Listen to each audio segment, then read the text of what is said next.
You are welcome to Gospel Vibes Gospel Channel. And this man went up, please take note, he went up out of his city yearly, underline yearly, to worship and to sacrifice unto the Lord of hosts in Shiloh.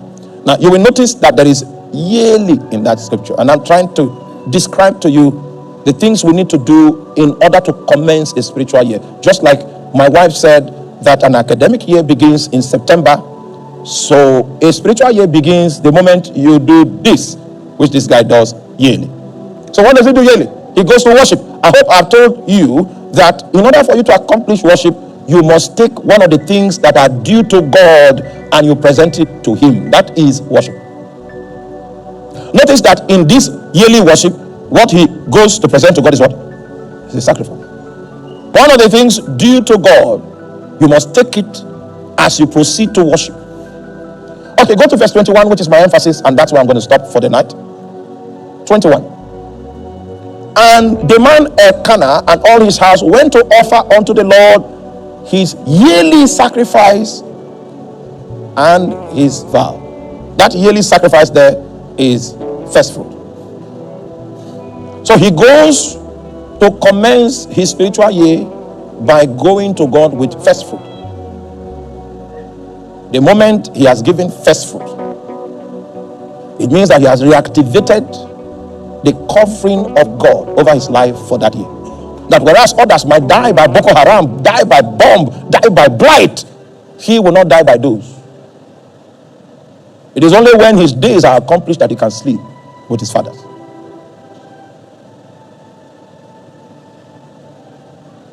So the question is, have you been really conscious about activating your spiritual year? That's why most of us end the year the way we started. There's no wisdom in our ways. He goes yearly with his sacrifice and his vow. That's how he goes to Shiloh. It's something deliberate. And he goes there not just with a sacrifice, he goes there with a vow. Because the average Christian today is vowless. And that's why we lack the skills on how to move the hand of God. We are confronted with the wall of Jericho. Something that is humanly impossible, something that is impregnable. There are skills that you can put to work that can move God's sovereign hand. The man is going to trade with God. He's going to do business with God. He leaves his city and he journeys to Shiloh. He goes there with the sacrifice of first fruits. He also goes there to make vows and to redeem vows so that he can get God's commitment. There might be famine, but his own lands will be watered. There might be bloodshed, but his children will survive. There might be disaster, but he will look upon it on the right and the left, and he will be spared. It is when you know this truth that you will hear tales of woe only from afar. And it will be said concerning you, when they shall say there is a casting down, you will say, what? There is a lifting up. He goes to Shiloh to renew his covenant with God, and that is how his spiritual year starts. Jehovah Sabaoth becomes his backing. And if you meet him in the office and you are looking for people to show wickedness, if you make a mistake and add him to the number, Sabaoth, that he came to sacrifice to at the beginning of the year, will appear in your dream. Yeah, he will appear in your dream with a weapon and say you are a dead man. I'm behind that man. What I tell you is what I practiced. People that rose up in the office and said, this man is our problem, they were cut off. They brought one manager like that, just causing problem. When I got fed up, I went to God and said, is this man relevant to you? Because I need to know if the man has a covenant with God too. It will be difficult to contend if the man too is secured. So I had to go to ask God some private question. Is this man relevant to you? The Lord, instead of answering me yes or no, he showed me a wild wind from his presence that came and plucked the man from his seat in the office. I know how his seat looks like, and threw him away.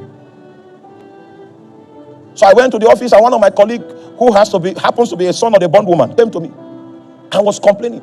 He said he went home 2 a.m. last night, that his wife had slept and left the door open, that armed robbers would have invaded. He cried. I said, weep not, for I have seen the visions of God. A wild wind from the presence of God came and took the man. That utterance was fulfilled in 7 days after I declared it. That's when the sons of the bondwoman believed that I was a prophet more than Christians. One of them wanted to marry, brought the wife that I should scan for demons. There are things you can do that will guarantee your preservation. So there are witches in your family. Let one carry your name. That's the last trip the person will go. I'm not saying it boastfully. I know where I'm talking from. I'm not saying it. All of you are witnesses. When it was confirmed that there was Chris Ajodo was falling on Inoju. In the night he will fall. I said, okay, bring him to my house. For 4 days he didn't fall. Then after prayer one night he was going, he fell down. I said, no, this guy is not well. I called some of the best doctors that I knew. I said, a human being that will be walking and suddenly fall, what is wrong with him? I said, many things can be wrong. But we should go and run a brain scan. So we ran the scan. We did CT scan. And there it was. There was a tumor in his brain. And because the doctor was my friend, he was afraid to tell me that there was a tumor in that guy's brain. It was 1 month later, he now got courage to tell me. And then the tumor had grown. He fell again at home. So when he fell at home again, that was when we now said, doctor, what did you see in the scan?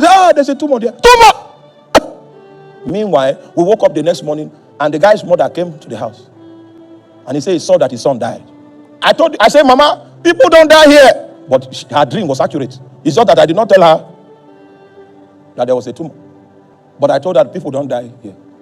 I don't know where you went to see that vision. But you saw wrong. But I had to prove that it was wrong by this guy surviving. When you are in that situation, don't think your tongues can do much. If you don't know the way of elders, people around you will die. There are things we do to move the hand of God. Yeah, we paid for the surgery, 1.1 million. The expert, they say it's trained in Egypt, that he opens brains every week.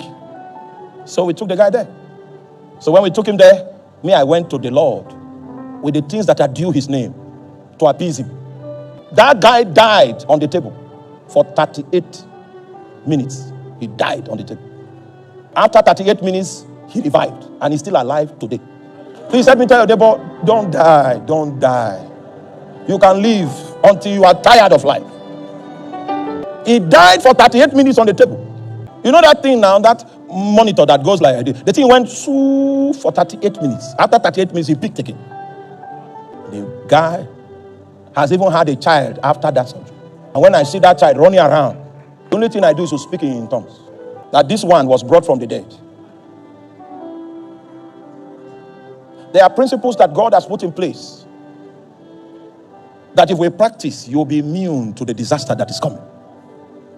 Please, no one else should die. No one else in your family. No one else should die. And just in case you are listening to me online, I say you shall not die.